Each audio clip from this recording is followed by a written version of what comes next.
Hey, this is Dean Soto with prosulum.com, and today we are going to discuss some of the little things that you can do when you're hiring anybody, whether it's somebody domestically or overseas, but especially when you're hiring a virtual assistant.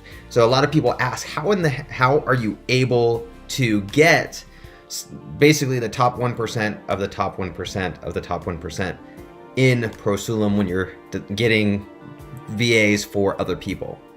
And there's a lot of different ways, but I want to kind of share the easiest wins that you can do in the hiring process that you can set up as you're hiring. This can go for people who you're hiring for a temporary job, for a seasonal job, for anything like that. But it really, really, really works. And it it works so well that sometimes you might have to go out to a bigger pool of people to be able to even find people, because often just with one of these tips alone, you are going to get rid of about 75% of the people who would not be a good fit for your business. So before that, like this video, subscribe to this video. It really helps out a lot, and I will get right into it. Thank you. All right, so tip number one. First and foremost, have an idea of how many people you have to have in your pool of where you're going to be recruiting from before you get into hiring at all. So there's plenty of places out there that you can go to find. I'm just going to be talking about virtual assistants. I'm going to be talking about people that you can hire maybe off of job boards, things like that. But you have Upwork.com, you have OnlineJobs.ph, you have Hubstaff Talent, and you have plenty of all of these other places. You even have places like Facebook. They have Facebook groups that just have people who are looking for employment. Virtual assistants, people in different countries willing to work for you where you're at right now. So you just have to decide, what is your lead pool going to be? For us, we go, in order to find one or two really, really, really good virtual assistants, we go through about 100 to 200 people. Now, it doesn't have to be that way for you. We're extremely picky with our virtual assistants, but just have an idea. How many people do you want to even have to go through your first step of your process? It might be 10, it might be 20, it might be 30, 40, 50, whatever it is.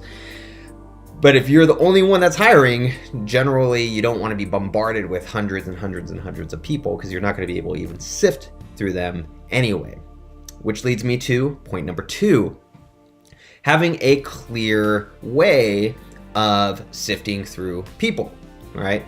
So when I'm doing my hiring, the people go through a Google form. You can have them go through a Jot form, a Type form, you can have them go through a Woo-Flu form, whatever it is.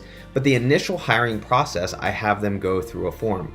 Not all job boards let you do this. This works really well in Facebook. This works really well in places that allow you to put links into a specific job posting, but not all posting places let you do this. But all the places that we do allow us to do that. So we'll do a form, and in that form they'll have several questions. Okay, and why do we use a form? Before we get into step 3, which is the questions, why do we use a form? Well, it organizes all of your applicants. Because if you don't have them organized, you're gonna just get bombarded with emails, and that sucks. You're gonna have to go through and check each email, and sometimes I've had it in the past where I'm checking through emails and I think someone's really good, and I lost them. I couldn't find who they were, so I couldn't get them onto an interview, or somebody I thought was really good was actually, I emailed this wrong person, and now they're getting an interview and they're totally not even close to what I wanted in the first place. So when you're hiring, you wanna. The reason I love the forms is because usually it's going to put it into some kind of Excel spreadsheet, or it's going to allow you to export it out to an Excel spreadsheet. So you have their name, you have their email address, and you have answers to specific questions. Which leads me to point number 3. Okay, point number 3 is having very specific questions, but having at least one landmine question. One landmine question. So in your form, what we typically do is we'll get their name, we'll get their email address, and then we'll ask for things like their LinkedIn profile, we'll ask for their Facebook profile, things like that. And then we'll have several questions, things about who they are, what they like to do, and so on and so forth. But we'll have landmine questions in there as well. Okay, landmine questions are questions that really there's only one answer to.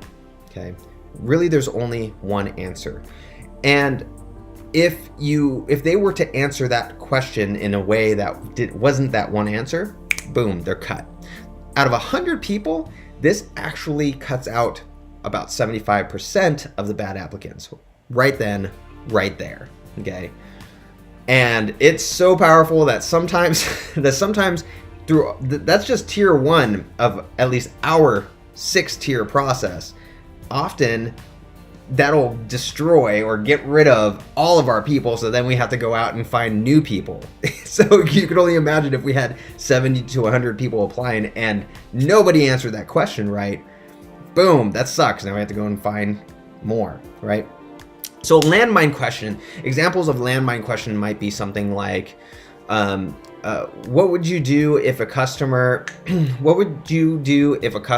had you work in an hour that you weren't able to work? Most people would say, well, I would tell the customer. Some people would say I would tell the customer to do that. I'll do the work later or whatever. They might say that I'll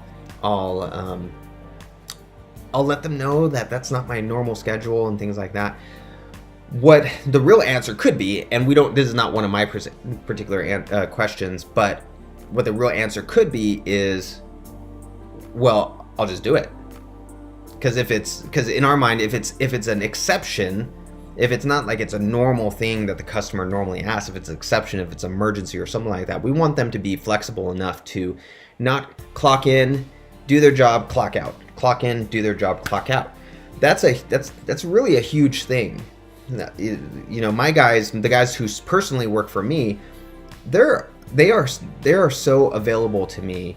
I give them so much flexibility, but with that flexibility comes the benefit of because I know how they work. If I need something done that's out of normal hours, generally they're going to do that. So you want to make sure that so in that particular circumstance, you can have the question be worded in a way where it seems like it's more of an emergency type thing, or it's a one-off type thing. Another example might be something like, what would stop you from completing a project? And some people might say, oh, it's my family will stop me from completing a project. If like maybe if it's someone's sick, or maybe it's maybe a power outage or a natural disaster or something like that. And these are great excuses. I mean, they're good excuses. I mean, I probably would use it as well.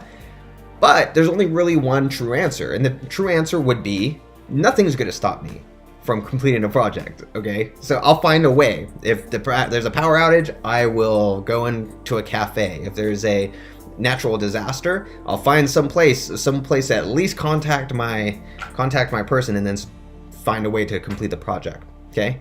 So it really delineates, it gets rid of the people who are going to make excuses in your business, and gives you people who really are going to find a way. If you send them something and you don't have time to explain it, they're gonna find a way. Okay, so this is just the first tier, but this first tier knocks out 70 to 75% of the work that you would have to do with hiring. It knocks out most of the bad people if you can find that landmine question. Okay, and you can have other questions in there and so on, but have your landmine question. So if you have a developer, there might be a development type landmine question. If a designer, you might have a designer type landmine question. Okay, I mean, as soon as they answer that thing, it's either a right or wrong answer. Okay, and if they hit that landmine, boom, they're gone. If they don't, if they see it and they diffuse it, great. Then you have the makings of someone who's going to be pretty dang good so far. Okay, so those are my quick tips. We personally have a 6-tier hiring system where they go from at ProSolum. We go through that initial one, and then they go from there to some tests, and then from there to additional questions, additional forms, and then to in-person interviews, and then working for us and all this other stuff. So you don't have to do all that, because at least generally, we do it because we want the best of the best, right?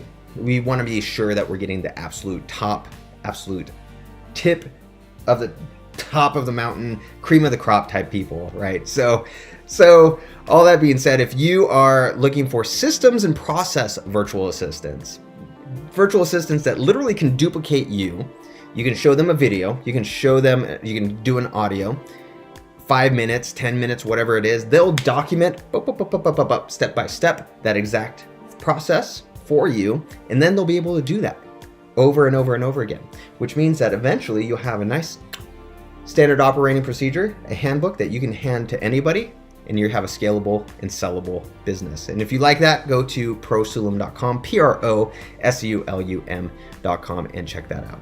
But until then, I will catch you in the next video that we do. Let me know in the comments if you have any questions, and I'll answer them in another video. See ya.